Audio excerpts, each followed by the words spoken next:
multi-agent system modeling. Neil? Thanks, Sanjit, and thank you for the invitation. Yes, I'm actually at the University of Gothenburg, but the department is shared. And this is joint work with Yehye Abdelrahman, who is still in Gothenburg, and Giuseppe Perelli, who is in Rome. And thanks, Yehye, for sharing your slides with me. And this work is supported by the ERC project, The Cinema. So,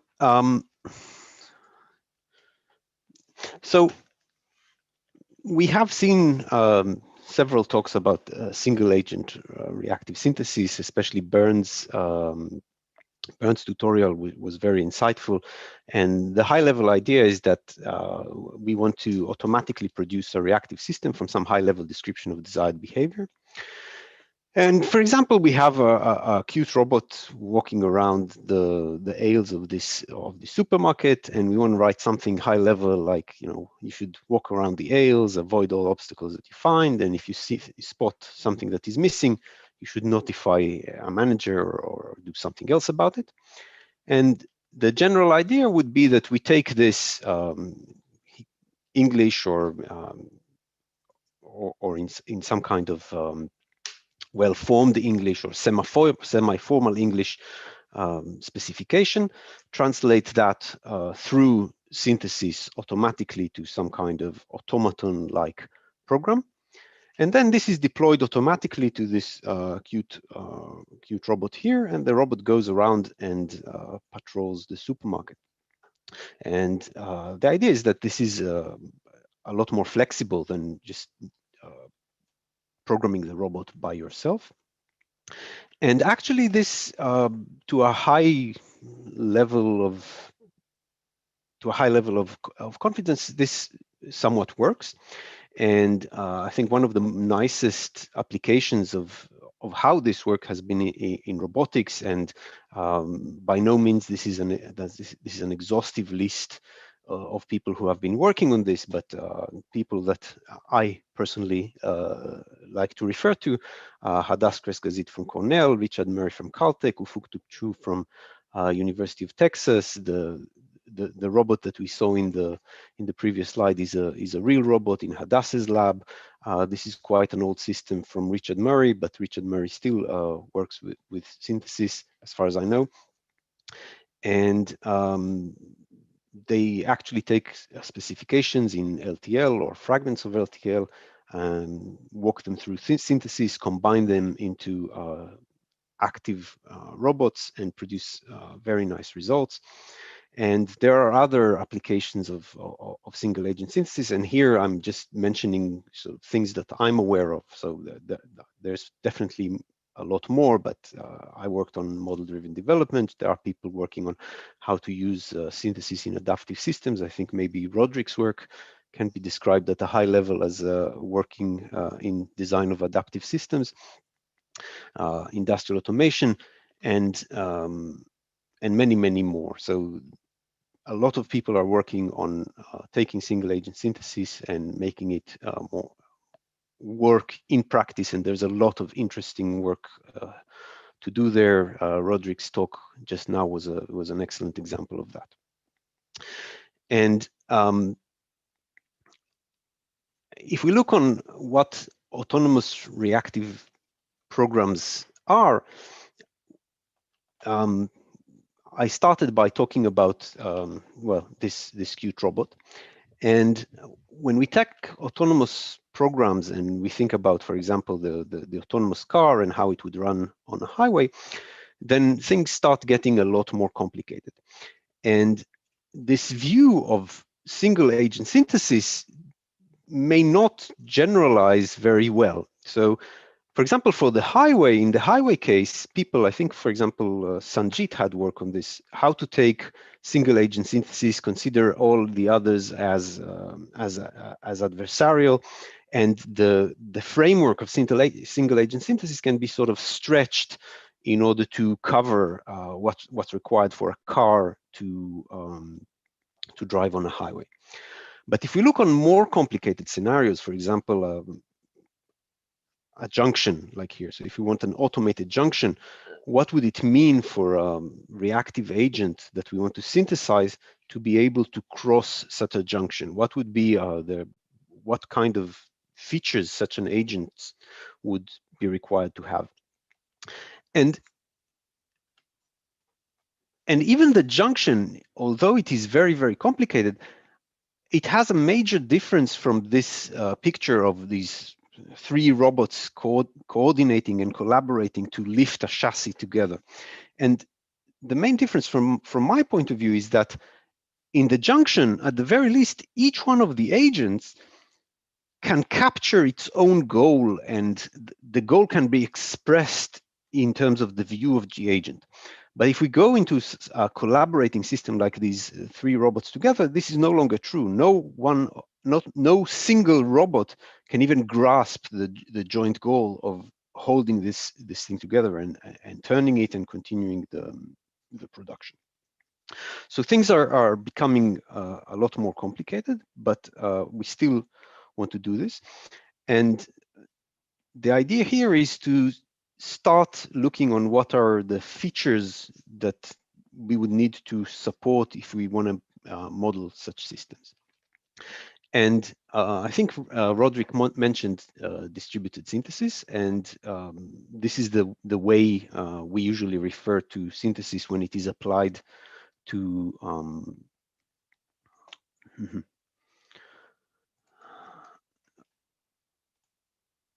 okay, so sorry, this is actually the first time that I'm presenting on Zoom from PowerPoint. I'm used to presenting from PDF, so certain things are just not viewable here. Anyway, yeah, so we refer to distributed synthesis as the problem of controlling multiple devices together with disjoint strategies or disjoint programs.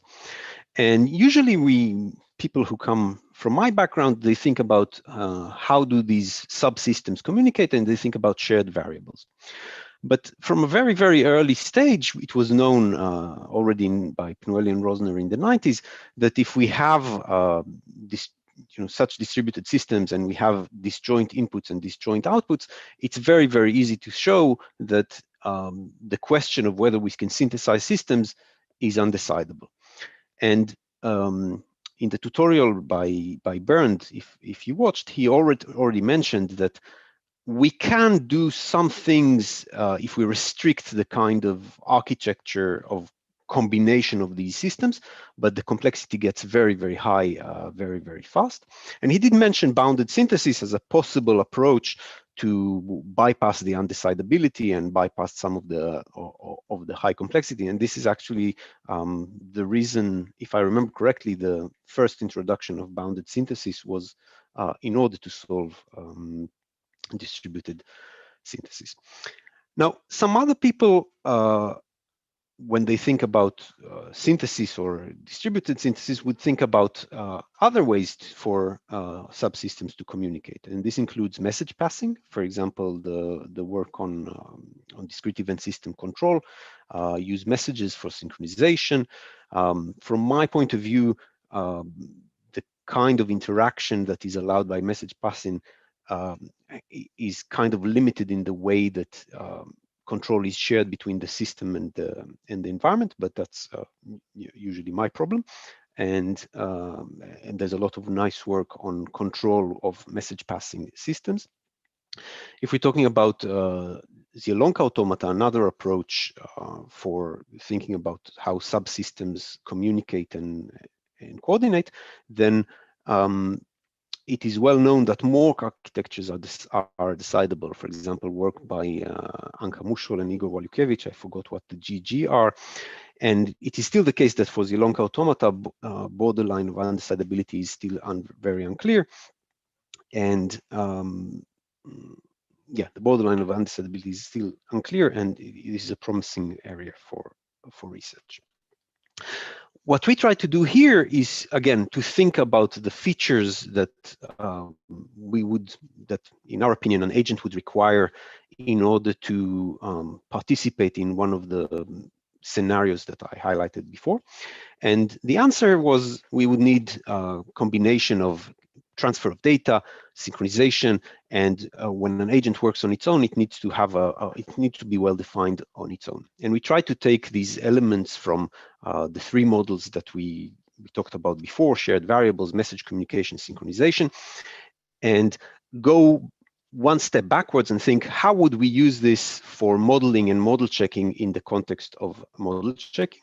This builds on work by Lumosio, Q, Raimundi, that is based on concurrent game structures by Allure, Hensinger, Koopman, and Vardy in a tool called Model Checking Multi-Agent Systems, or the work by Wooldridge, Gutierrez, and Herrnstein, and many follow-up work by in the group of Michael Wooldridge on reactive module games. And yes, so looking on how would you do modeling for this domain and how would you model checking? And we suggested a formalism that we called recipe for reconfigurable communication programs. And essentially we're supporting multiple types of communication that allow to reconfigure communication while agents are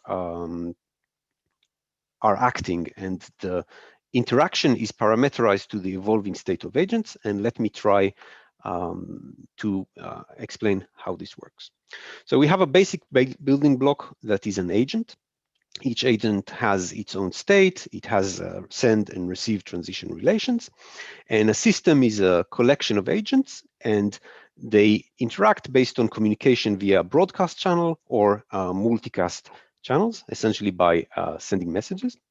What's special here is that every message has a condition telling us which agents this message is intended to. And here, for example, the message is intended for green robots, and the green robots on their hand will have what we call receive guards that will tell us whether they're connected or not connected to channels. And this robot, for example, will be connected to the channel C when it is green. And once a communication goes through between agents, they may change the state by according to the transition relation. And here they were both green and they turned orange and yellow because they were applying different transition relations. This one was sending and this one was receiving. And we support two modes of interaction. One is a non-blocking broadcast, and essentially, for example, this yellow robot here wants to send a message to green or orange robots. It will target them with some message that has some data. Here, the yellow robots are, so the robots that receive the message change their configuration to tilted based on when they receive this message. The yellows are no longer interested, so I'm just deleting them from here.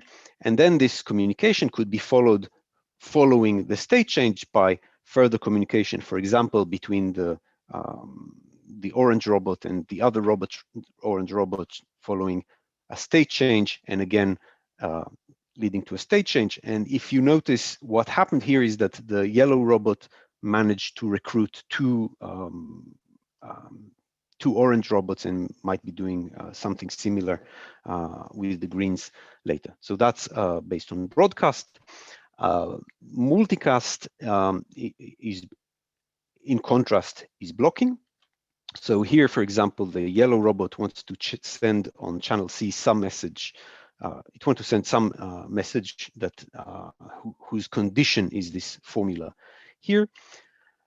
These robots are not connected to the channel. So for this communication, they're actually not interesting.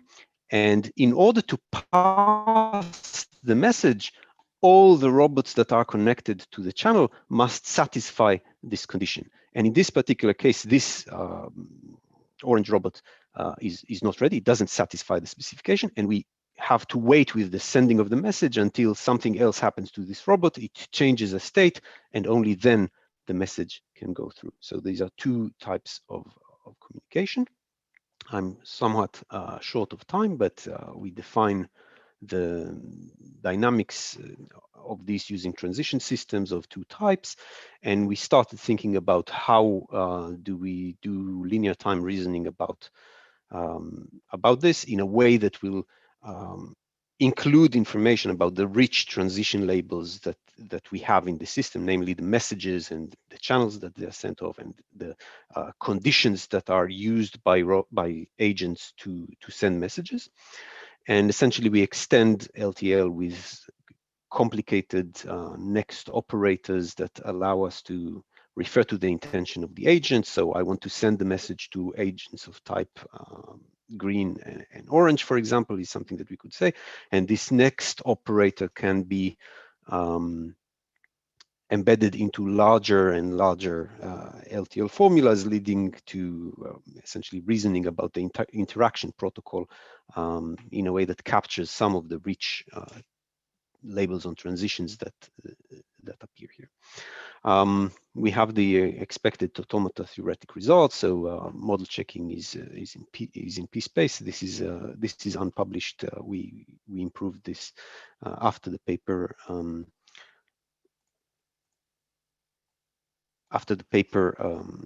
Appeared in the conference, and we reduced the complexity to P space. And yes, and to conclude, at the moment we're working on sort of modeling and model checking, and the idea is to proceed to synthesis, to distributed synthesis as the next step. But the motivation here is to consider distributed systems, how they operate, and what kind of communication such systems would have to do in order to collaborate in junctions or by lifting things. And yeah, so we suggest a formalism that allows to reconfigure communication while agents are operating, and we extended the LTL to reason about the messages and who's sending them, and the intentions of agents that send these messages. We're currently working on tool support for both the modeling framework and model checking. We are considering how should we reason about distributed executions. Should these be normal executions, or maybe Mazurkiewicz traces and partial orders? What kind of logics should be tailored for reasoning about such executions? And our goal is to proceed to think, what can we do for distributed synthesis given such rich communication models? Thank you. Thank you, Nir. Are there any questions? I saw there was a hand raised momentarily. Any questions from the audience?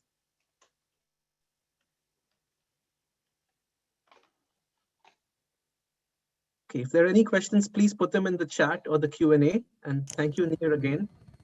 Oh, I see Radu, you have a